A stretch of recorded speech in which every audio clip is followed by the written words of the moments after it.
the impact of that can have a huge blast radius, and it can be at scale. Now, from an organizational perspective, it's all about reducing the risk, right?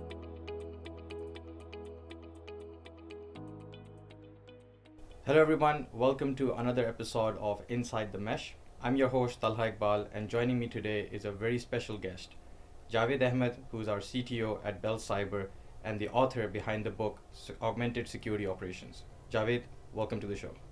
Thank you. It's a pleasure. Javed, first of all, congratulations on writing and authoring the Augmented Security Operations book. Thank you. It is very informative. I had the chance to read through some of the chapters. It's a lot to absorb. And why now? Why write a book on augmented cybersecurity today?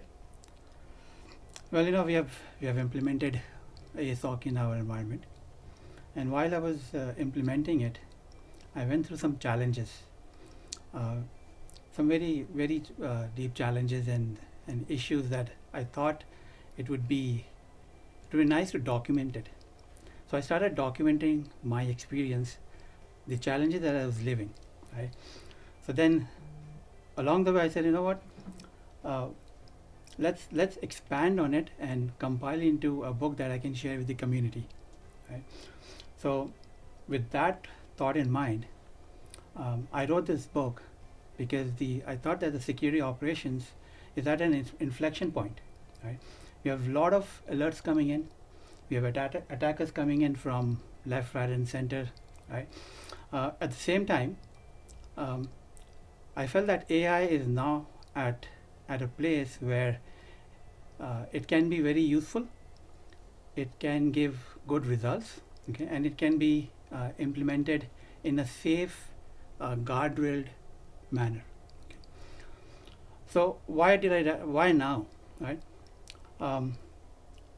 The automation or the AI, organizations are implementing it, whether you're ready or not ready.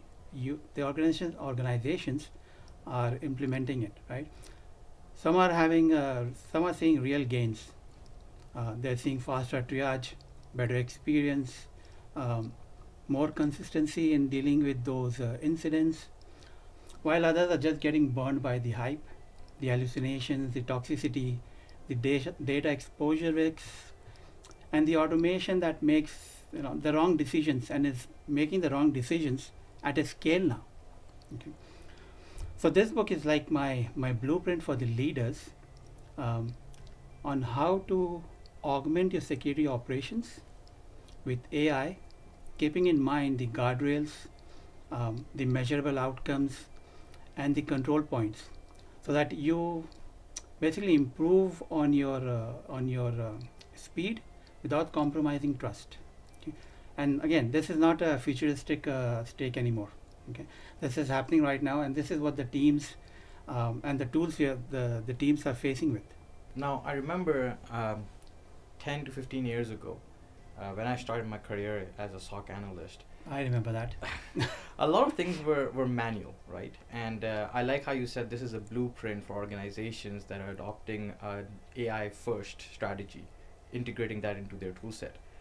But I still see that organizations are following this legacy model of a SOC. I talk to customers, I talk to security leaders, I talk to CISOs. They're still using the manual way of triaging alerts. Alerts are coming in via emails, analysts are logging into different platforms, they're copying data from one platform to the other, they're doing manual correlation. So talk to me about this journey towards an autonomous SOC, because I know that's been trending, especially on Bell Cyber's end. What is autonomous SOC, and how did you go about this journey of getting to the autonomous nature of a security operations center? So I've been in the security industry for about 20 plus years, and you're right, the last 10-15 years, SOC is basically an on-prem SIM with basic AV and signature-based protection and perimeters, email and URL filtering, right? And the analysts are living in the dashboard, getting email alerts, and then manually opening the incidents, right? So a lot of organizations still operate in that this classic traditional model, right? And it is not sustainable. So you got to move away from this, because today's world is more about cloud access. There's new SaaS applications coming left, right, and center. It's an identity first world. So you got to move with it. Okay. So the autonomous SOC is a journey to a maturity path. It's not a big bang implementation, right? Or it's not a big bang approach that you switch it on and you're done. To achieve this, you have to first stabilize the log. Look at your rule sets, right? So look at all the telemetry across your endpoints, your identity, your network, your cloud, basically your assets, right? And you got to enrich them with context. Okay. Then you got to automate the repeatables. Okay. So what are those? So you need to do deterministic SOAR playbooks, right? That can help you in IOC enrichment. It can do reputation check. It can bring in user and host contextual data, right? You enrich it with all this data in your incident. Okay? Then you augment your decision making with AI. Okay, the AI can correlate data across your different environments, across your assets. It can build a narrative. It can recommend next steps using the historical data it already has. Okay, then you have control autonomy. Okay, you got to allow end-to-end autonomy only on well-defined scenarios with strict policies. Right? Think of it as a phishing containment, or a URL. A URL blocking or an IP blocking. So these are all the things that you need to take into consideration. When we were designing the Canada's first autonomous SOC, we treated it like an engineering platform, right? Which was capable of multi-ingestion from different sources, normalizing that data, use case engineering, right? And automation playbook to handle this repetitive task. Okay. The foundation was building the foundation started by building a multi-tenancy platform, right? Which could ingest data, but strictly following data segregation. Okay, it has to follow data segregation, isolation. It has to follow role-based access and per tenant integration. Okay, then we built a decision framework. Right, we built a decision engineering platform that mapped business risk with MITRE framework.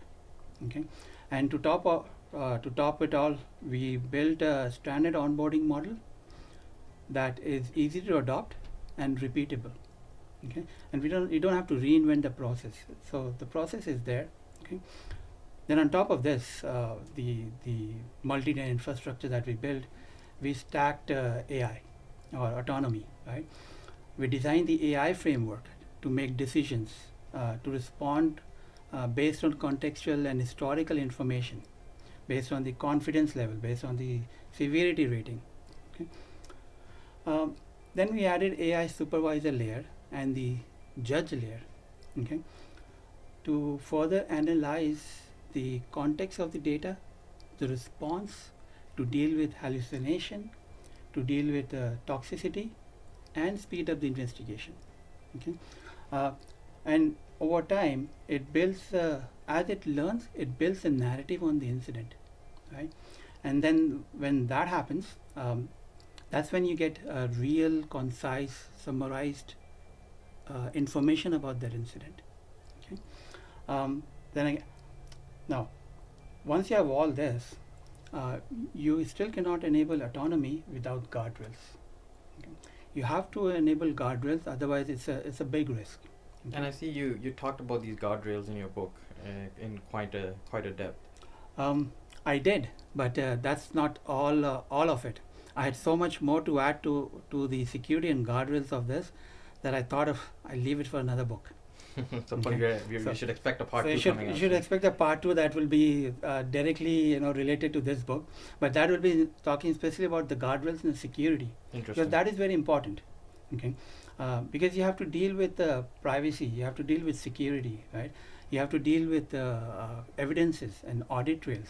Okay, so once we did all of those and we stacked the layers, the autonomy layer, the outcome that we aim for and we achieved it was a measurable was measurable. Basically, we got fewer false positives, we got faster time to remediate, we got faster time to triage, um, we got consistent decisions, and the analyst now, instead of looking at these repeatable benign tasks, I wouldn't call it benign, but these are repeatable tasks. Okay?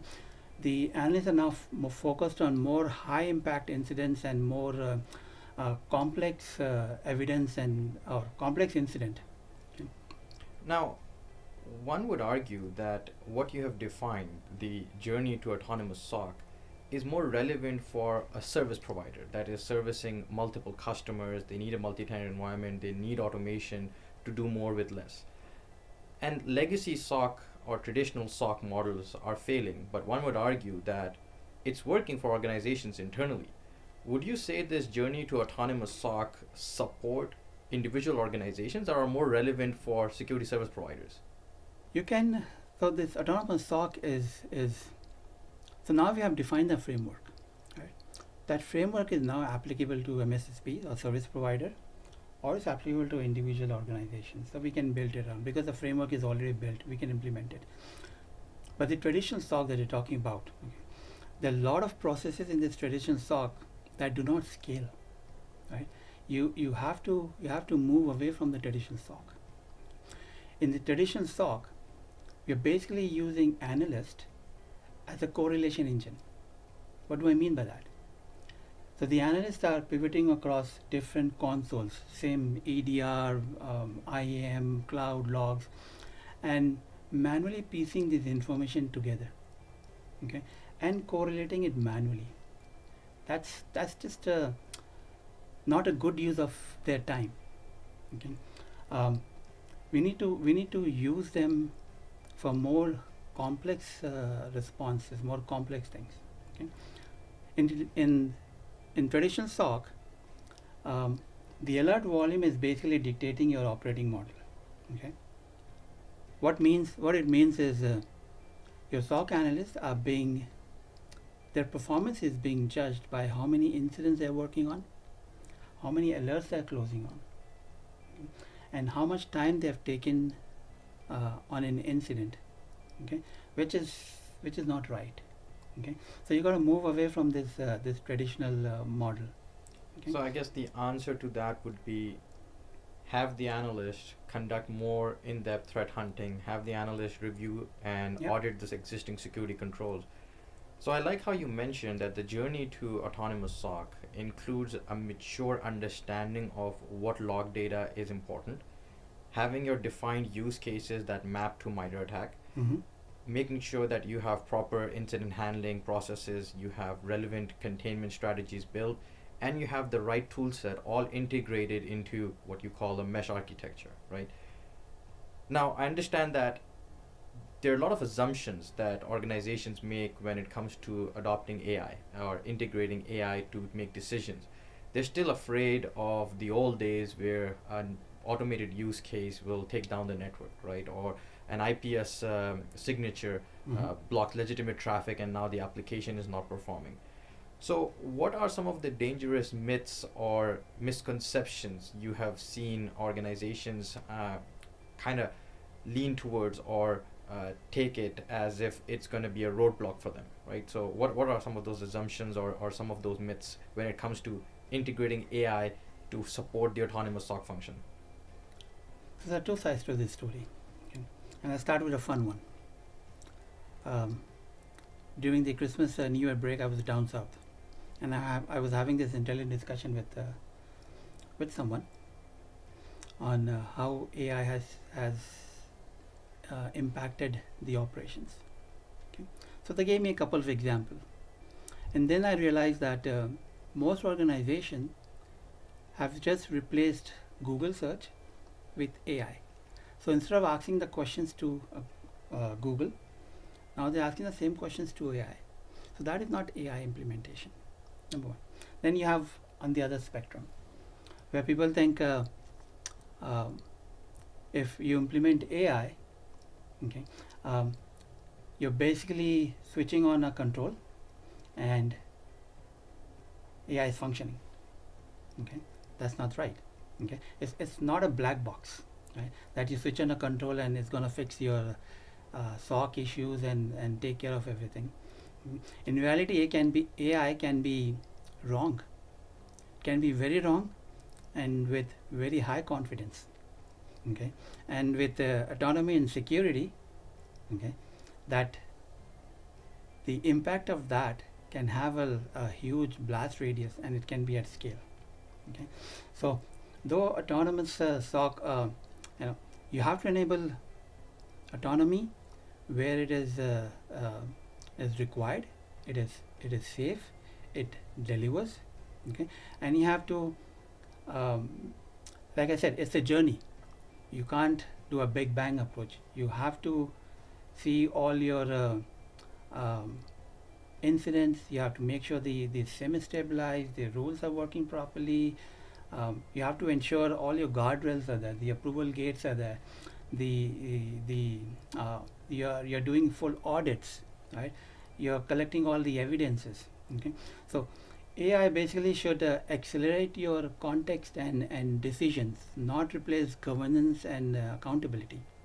That's interesting. And I did an experiment of my own. Mhm. I took an Excel file. I created some sample data, false data, populated the Excel with maybe 200 lines of data, uploaded it to ChatGPT, and asked questions regarding the contents of that file. Mm-hmm. On numerous occasions, it kept telling me that the data I'm looking for is not in the Excel, Mm-hmm. right? And then I explicitly said, look at line 17, and it says, oh, sorry, you're right, the data is there, and gave me an answer, Yeah. right? And then I asked another question related to a different data within the same file, and it says, oh, I couldn't find that reference. And then I said, look at line 25, and it says, oh, here's my answer, Yeah. right? Yeah. So a lot of people, and I like how you mentioned that they are using ChatGPT or LLM AIs as the new Google search, As the new right? Google And search. that's not the right way of using AI, Yeah. especially in a security context where you have to make decisions. Yeah. Use it as a technical aid, as a tool set, but don't use it as a, you mentioned governance or Mm-hmm. making decisions to how your organization should run. Now, when it comes to the risk of utilizing AI, we talked about in a security model, there's also always a party or a stakeholder accountable and responsible. When it comes to AI, how are decisions made? Who owns the risk and who's going to be accountable for those decisions? So in a mature autonomous SOC environment, um, I would put that ownership into three layers, or three owners in that. Okay. So number one would be the policy owners. Okay. So the policy owners are the actual customers. Okay. The leadership team at the customer's cybersecurity team. Okay. So they own what they're going to automate and what do they want in automation, and the conditions, right? Then what assets are they going to enable automation on? Okay, so assets such as their servers, your production servers, your endpoint, or your cloud applications. Then you have the approved or approvals, okay, on when to enable and how to enable. So these are layer number one. So the policy owner. Okay. Then there is the operation owners. Okay. This is typically a SOC in a service provider environment, right? Where you are, where the team is looking at the incident, fine tuning them, right? They're looking at the playbooks, okay. They are deduplicating alerts. They are suppressing some rules, okay, based on whitelisting and whatnot. Okay. Then there's analyst training in this. Okay. Then there is lessons learned and how to implement the corrective action. Okay. Then last piece is the platform owners. Okay. The platform owners are again part of the service provider, but they're responsible for the platform itself, or you can say the SOAR platform or the data engineering platform. They are responsible for playbook logic, the testing of that, the version control, the change management of this playbook. Then you have integration permissions. They're responsible for the integration permissions. So you integrate it with XYZ technology. What level of permissions is given to that integration? They're responsible for that. The monitoring, they're responsible for monitoring for the health of the automation, monitoring for errors, monitoring for loops, monitoring any unexpected behaviors. Okay? And then there's safe design process. They're also responsible for the response action that is being created. Okay, so these are all accountabilities that they own. And once we look at the bucket, there's a bucket of what incident falls into which bucket or where it falls. It becomes very clear who is responsible, right? Some of the buckets that I have in mind as is bad policy choice. Okay, so what is it? It's basically disabling an account for a medium or low type incident. Okay, so that's bad policy. You should. That's a very aggressive. It's approach. a very aggressive approach, right? Then you have the implementation defects, right?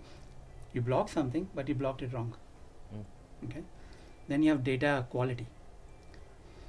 You're getting the alerts and the raw events from your SIM, your EDR, but it's not mapped properly to the attributes. So that the normalization and the parsing normalization and parsing is very accurate. important, right? Yeah. Then which AI model are you using?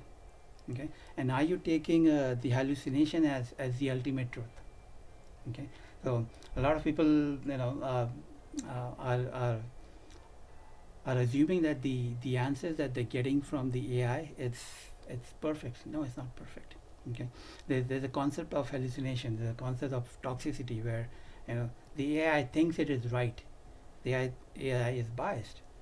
Toxicity is where the AI is fighting among themselves, right? So you have to take care of that. And then last but not least, you have vendors or tool outages, right? API call changes. So in our environment, there's multiple times it's happened that a vendor has changed the API calls. Okay, so you got to look at all this for a mature autonomous SOC. Okay, and again, doing all these, and I have to stress that you have to look into guardrails. Guardrails are very, very important because without guardrails, your blast radius can be huge. Now, coming back to your book, Augmented Security Operations, you talked about high-level concepts and gave us a roadmap on how to take a practical approach in implementing them. So, talk to me about that roadmap. What would the first 90 days look like if we go on this journey to implement an autonomous SOC? That's an interesting question, actually. So while I was implementing, or the team was implementing autonomous SOC for Bell Cyber, we went through many iterations. Okay. And I've lived those iterations. I've lived the outcomes. Okay. So from my perspective, in 90 days, I don't think you should be looking for full autonomy. Okay. You should be looking for stabilizing your SIM, normalizing your logs. You should be standardizing your operations. Okay, and you should define some measurable outcomes. Okay, so what are those? So in the first 30 days, what I would say is you establish your baseline and establish your basic IT hygiene. I think Bell Cyber has been banging the drum for a while that basic IT hygiene is very important. You have to absolutely have that. So what does that mean? So you have to inventory your surface, your attack surface, right? Your detection surface. You have to make sure you have everything logging. You're collecting the logs, right? You have to identify what is noisy. Okay. Once you have done that, you have to define your 10, 15 quick wins use cases. Okay. You have to normalize that, fine tune that. Okay. Then you have to set simple metrics, right? So you have to look at how much alert volume you have. Okay. How much what's your false positive rates? Okay. What's your time to triage? what's your time to containment, and what is your backlog. Okay. Then you have to have you have to fix your top noisy sources. Okay, you can do that by suppression rules, or sometimes it may come to dropping um, not required logs, okay, at the source itself, okay, so that you don't Is that get more noisy. for cost optimization or to reduce the noise? It's for reduce the noise. So the way Bell Server has always operated traditionally and prior to Bell Server stratagem, we want to collect all logs. Okay, so storage is not an issue in the model that I defined earlier. Okay, it's more of you need to collect everything, because you don't want to be in a situation where you're doing something and you don't have the logs. So you have to stabilize your SIM, right, or standardize your SIM. Um, and you have to suppress your alerts as well. So there's a very fine balance between how you're doing it. You can't suppress your logs or your rules just because it's too noisy. Okay, so you have to do that. So once you have that, then you move on to the 31 to 60 days, where you are standardizing and automating repeatable tasks. Okay, so at this stage, within 31 to 60 days stage, you're doing your deterministic playbook, where you are enriching the incident. Okay, who was the who, what, when, where. You're putting more context into that incident, right? Then you're using incident or indicator reputation.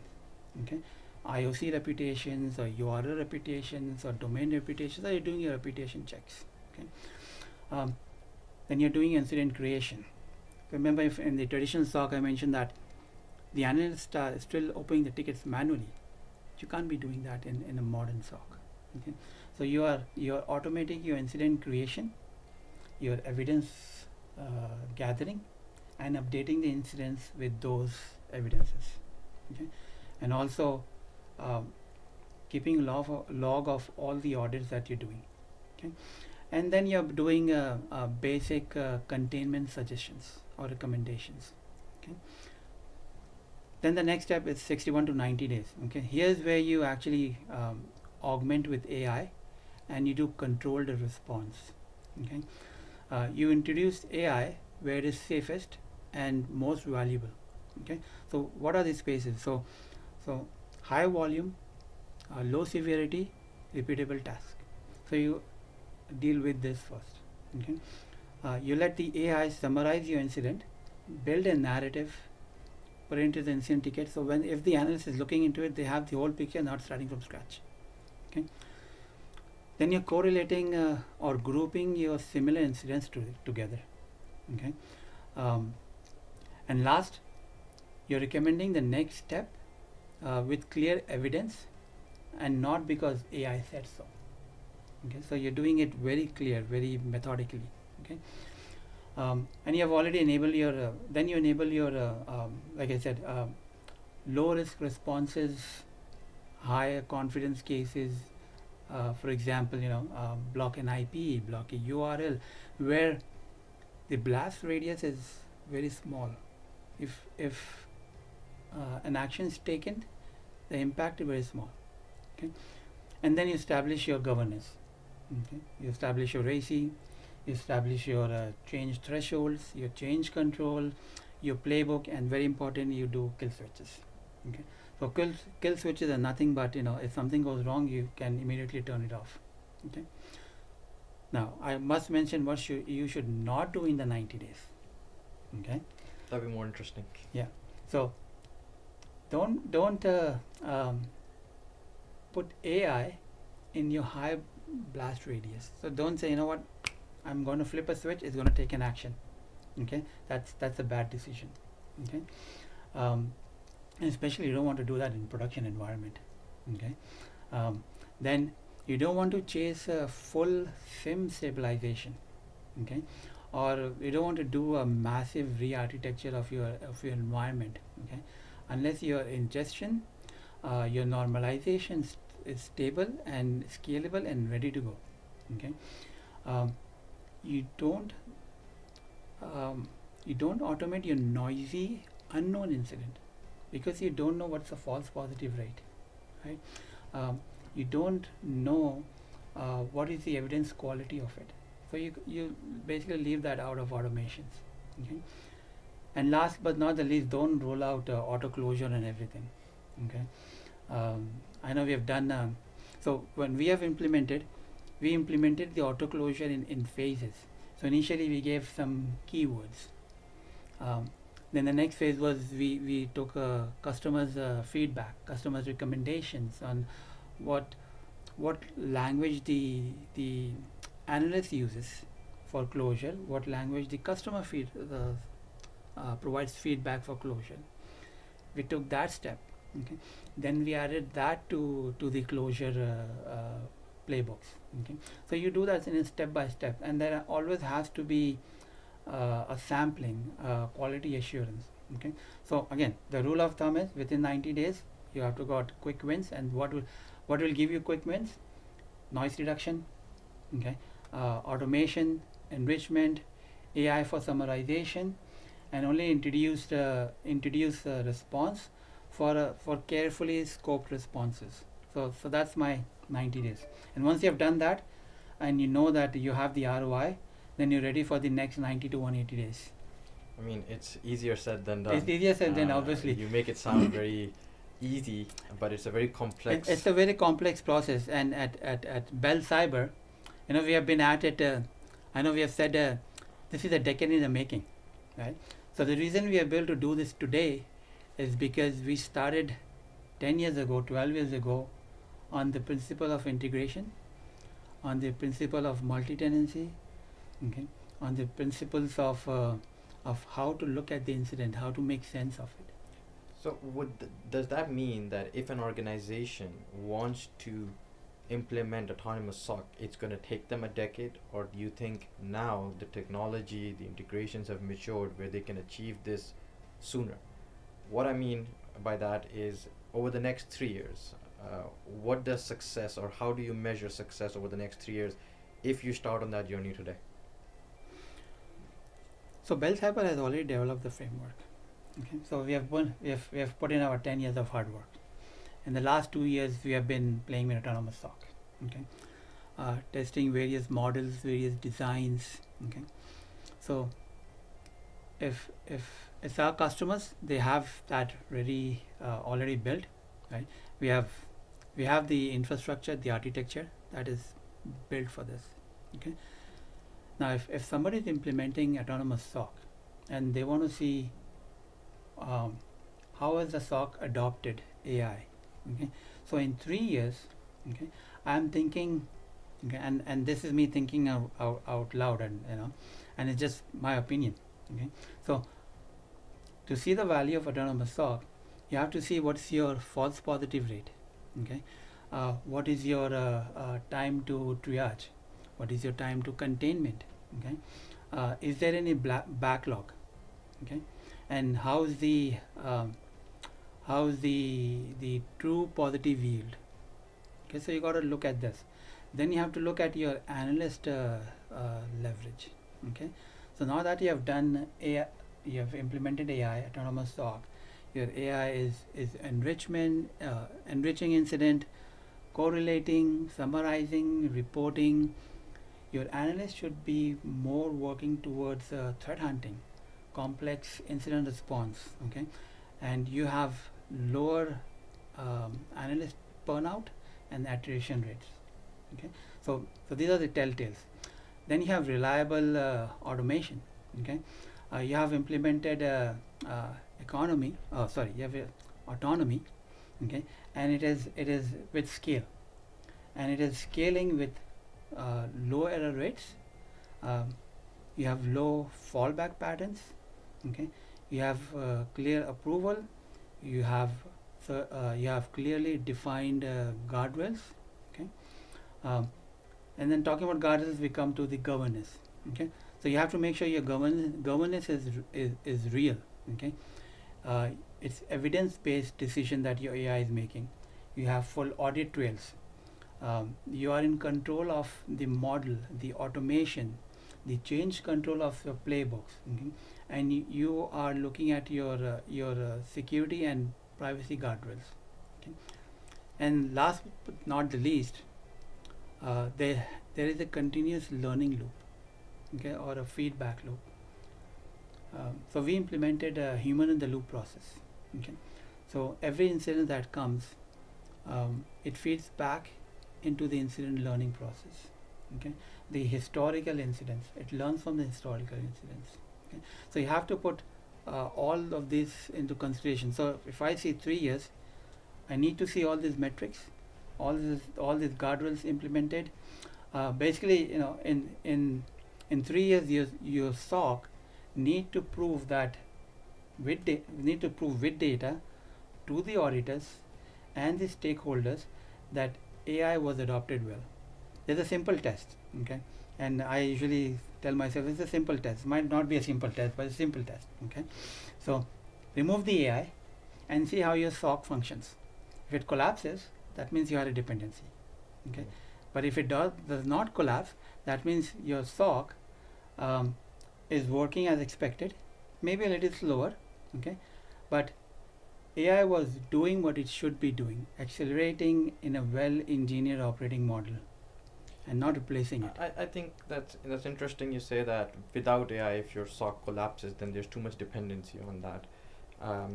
But if you eliminate the AI component, it slows down operation. But from a business continuity standpoint, Still you functions. can still function. Now, from an organizational perspective, it's all about reducing the risk, right? So business stakeholders would look at reducing mean time to detect, reducing mean time to contain, mean time to resolve. And I think the autonomous SOC gets you there where you can reduce the overall incident time Yeah. to recover, right? Which directly feeds into your business continuity, your disaster recovery. So you can reduce the overall cyber risk to the organization, and that's what business stakeholders are looking for. Absolutely. So that's the return on investment. Faster response time, Yep. faster containment, faster resolution, and again, you learn from it and you evolve and you optimize it. Yeah. And all within, staying within the guardrails and the governance guardrails. Absolutely. So with that said, Javed, thank you very much for your time, and this you. was very insightful. We appreciate you coming down My here pleasure. and sharing your insights. Before you go, I want you to sign my copy of the book, and really looking forward to the next Absolutely. version of your book with more focus on guardrails. Absolutely. Looking forward to that. Thank you guys for tuning in. I hope you enjoyed the session. Once again, grab your copy of the Augmented Security Operations. It's available on Amazon. Just not Amazon. It's available on multiple markets on Amazon. But it's also available on Ingram Spark in multiple countries. It's also available on Ingram Spark for educational and institution organizations, for libraries, and for global distributions. And also available on my personal bookstore, buybooks.by. All right, perfect. There we go. So folks, grab your copy before it's sold out.